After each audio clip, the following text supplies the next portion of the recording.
Like if I, for example, what you say, and I totally agree, but if I say what you say, let's say to Hitler or to Napoleon or to Genghis Khan, they will just laugh at me.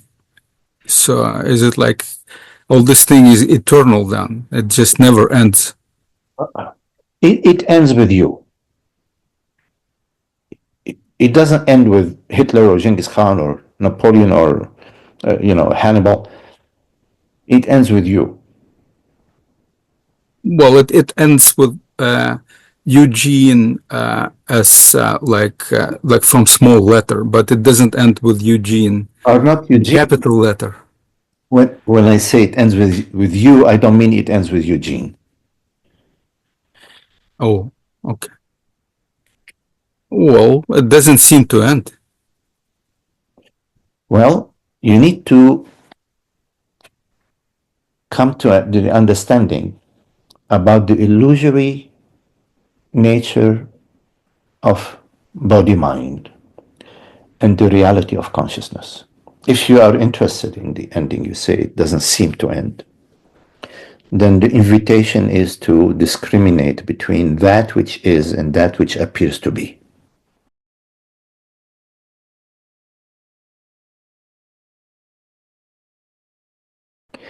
If you are confusing that which is with that which appears to be, then you will have the impression that it never ends.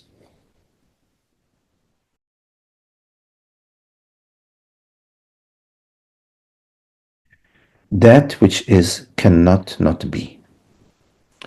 That which seems to be has never been and will never be. The mind is movement. When you are looking at mind, body, mind, you will experience perceptions, sensations. You will experience the flow of the river. You will experience movement. You will experience waves. To come to the ending of evil, you have to come to the ocean, to the understanding about the ocean.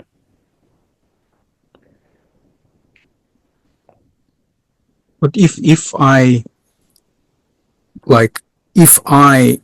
realize I am the ocean and I stop distinguishing evil, it's like it looks like I like withdraw from the problems of the world.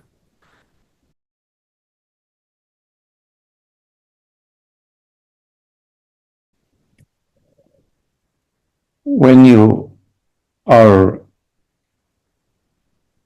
dreaming at night, World War III, and you wake up and you realize your true nature as the dreamer, are you withdrawing from World War III?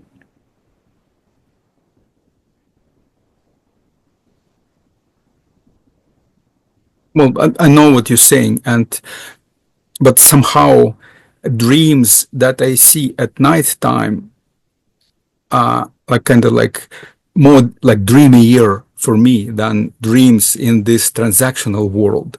Dreams in the transactional world, they're just kind of like more realistic. Like I understand what you're saying, but still, like people suffer left and right, and like in every part of the world, it's like even here in North America, there are, not everybody is like super happy.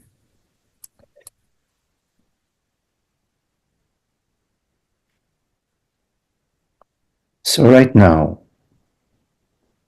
you are in the waking state, right? Waking state, not a dream, not night dream state. Yes.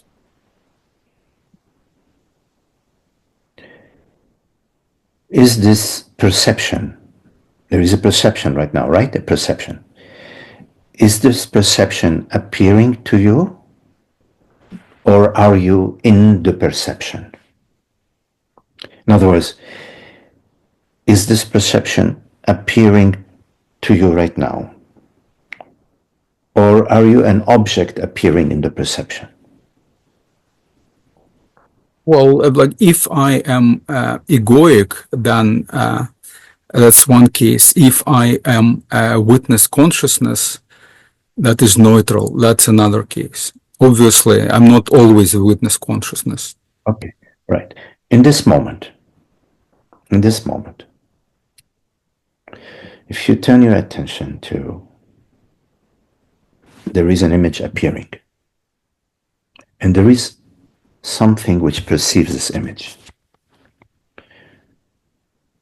There is a perceiving element of this image.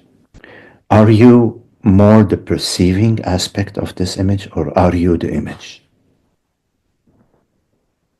I think it's like I think it's called gerund, right? It's like something that is simultaneously a noun and a verb. So it's not an object and not a subject. It's just a like action. Yes. So let's take another example. Let's say you are looking at a tree. You are perceiving an oak tree. Yes.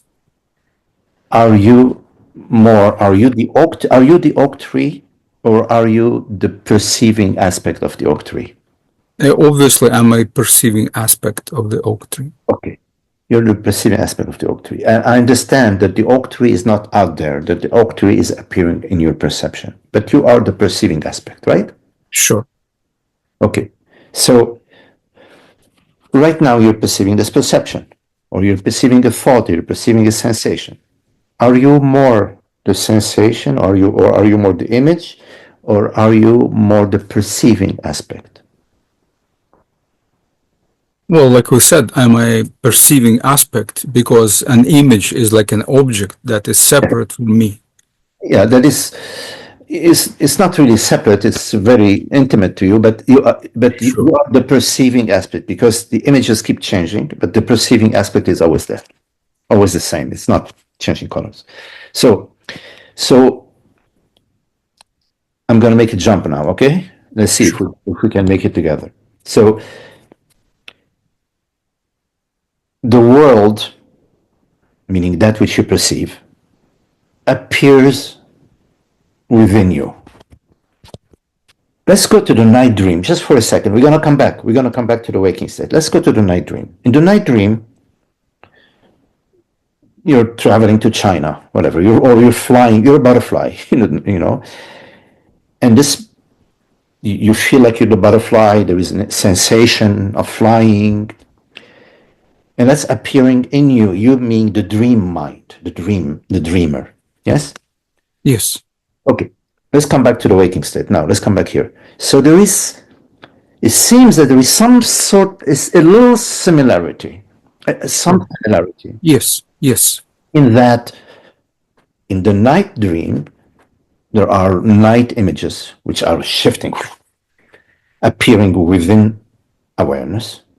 In the waking state, there are images, they don't shift as the same rate, they don't shift in the same way that the night dreams, the night images shift. They're more slowly shifting, like the day and the night, they move slowly. In the night dream, you can go from day and night in like, but still, the point that I'm making is that although the rate of movement, or the flow of the movement in the waking state is different from the rate of movement in the night dream, there is what is common to them, which is crucial, is that they're both appearances within awareness. I understand that. Yes, and that you, although in the night dream you were a butterfly, when you realize, oh, I'm not a butterfly, I am the awareness. In the waking state, you are Eugene, flying, traveling from Ukraine to Toronto. You have family, you're visiting, etc. All these events are happening. When you wake up from the waking state, you realize, I am the awareness. So there is a similarity, Eugene. I agree with you that it's not one-to-one Sure. similar. Maybe it's Yes. 1 to 10 Yes. or 1 to 100, but I'm pointing to the similarity in the in the No, in I understand what you're saying. I understand you. I okay, understand. okay, okay, okay, okay, okay. So your question about uh, you know, you say, well, it doesn't seem that the evil is ending, and I share with you, it ends with you when Sure. you wake up. That's what I'm trying to say, is that you are dreaming World War III. And I understand that in the waking state, in the dream state, well, World War III was not, but in Sure. the waking state, World War III seems to last for 40 years or 30 years. It's a different, the time elements are different, but still it's the same point I am making.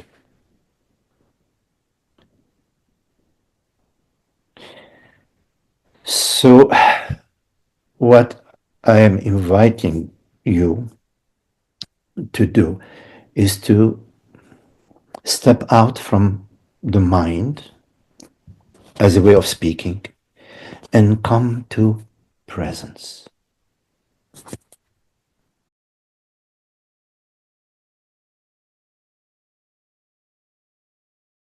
I'm inviting you to step out from the impression of time to awareness, to the timeless presence, which is always there. It's a reality is that consciousness, the awareness, not the content of the dream, not the. I'm not trying to negate the content of the dream. I'm just pointing to the reality, the ocean, and the waves. The reality is consciousness, the changeless beingness, presence, Satchitananda, and then the world body mind is the movement. And you will find that as there is this shift from being in the mind to coming to the to presence, in other words, the background of awareness coming to the foreground, as this happens, you will discover the effortless experience of peace, love, and beauty, freedom. Because I think this is what your question was. It's about the end of evil, Sure. end of unhappiness, the end of separation. And I understand what you're saying. I, if I am in substratum, in that consciousness, as you said, then there is no separation between like good and evil. It's everything like flows. I understand you.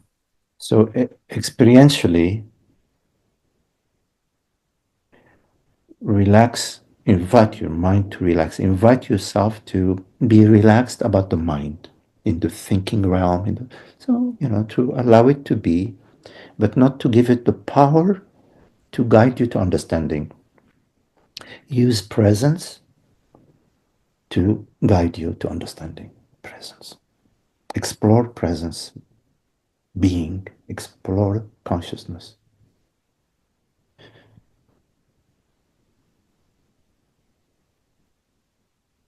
Thank you so much. Thank you. Yes, yes.